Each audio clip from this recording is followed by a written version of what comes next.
There were no clear Cinderellas this year. 3 1 seeds made it to the Final Four, a heartbreaking ending to what could have been the perfect season, and arguably the most hated team won the national championship. Can you guess what I'm talking about? March Madness.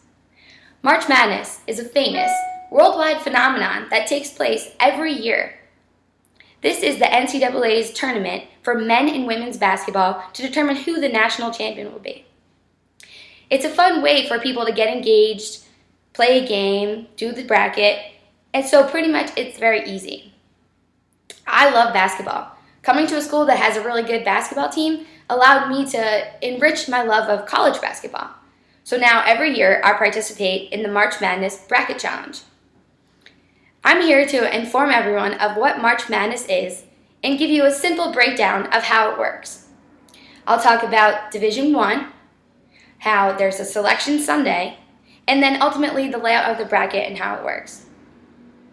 So March Madness is the NCAA men and women's Division I basketball tournament that takes place every March and lasts for about a month.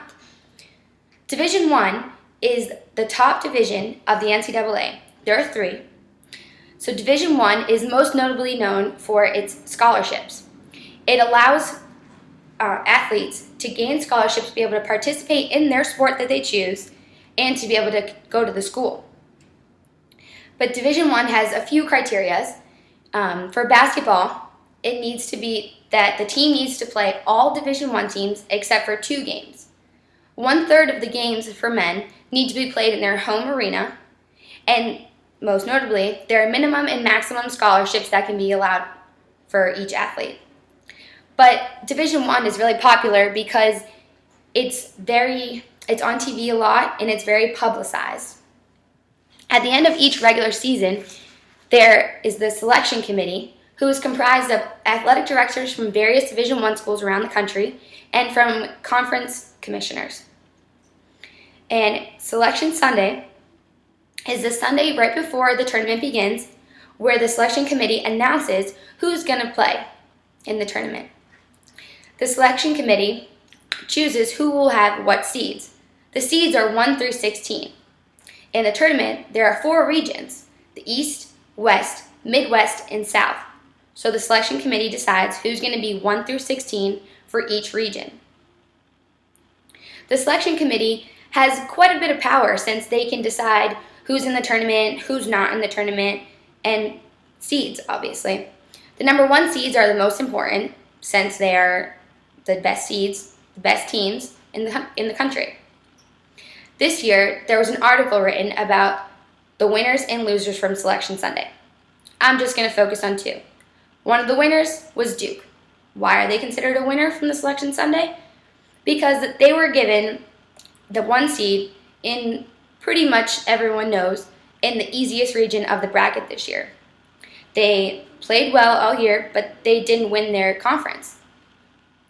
Everyone who wins their conference is automatically selected to play, which is 31 teams, and then the selection committee picks the rest. So a loser this year was Virginia.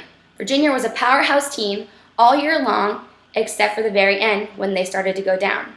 Virginia lost their conference as well. They're in the same conference as Duke, and they were given the 2 seed. Virginia was out of the tournament rather quickly, and people are blaming it on the selection committee's fault. After Selection Sunday, everyone who's doing a bracket has 2 days to fill out a bracket, since the rounds are about to start. The first round of play is the round of 64. The 1 seed plays the 16 seed, the 2 seed plays the 15 seed, the 3 seed plays the 14 seed, and so on and so forth. The winners of these rounds then advance to the round of 32. Since it's a one-time elimination game, only the winners of those games will move forward to the round of 32. The round of 32 then competes, and they go to the Sweet 16, which is what it's called. Then these 16 teams that are left compete for the final 8 spot. The Elite 8 is what they call it. These Elite 8 teams then play and make it to the Final 4. The Final 4 is the only 4 remaining teams in the entire country. This year, 3 1 seeds, as I mentioned, made it to the Final 4. Kentucky, Wisconsin, and Duke. After the Final 4, those games are played, and then the national championship happens. which happened to take place last night between Wisconsin and Duke, and ultimately, Duke took the prize. March Madness isn't that complicated. I hope I explained it rather well, but people can definitely play it just to have fun. Making a bracket is fun, and if you can't decide who's going to play, flip a coin. There's nothing wrong with that. I have my bracket here, which I did. I chose Duke, and Duke was the winner, so I'm pretty happy about it.